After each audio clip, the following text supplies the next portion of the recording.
Hello everyone, good morning. কেমন আছো তোমরা সবাই? আজ হচ্ছে গারু সংক্রান্তি। কাদের কাদের গারু সংক্রান্তির নিয়ম আছে একটু কমেন্ট করো তো। তো চলো এবারে দিনটা শুরু করা যাক।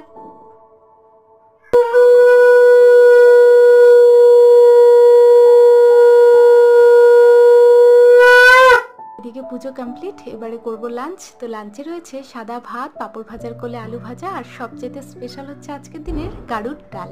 এখন চলছে সন্ধ্যের প্রিপারেশন। মা এদিকে প্রদীপগুলো রেডি করে দিল, আর আমি এবারে জেলে নিচ্ছি।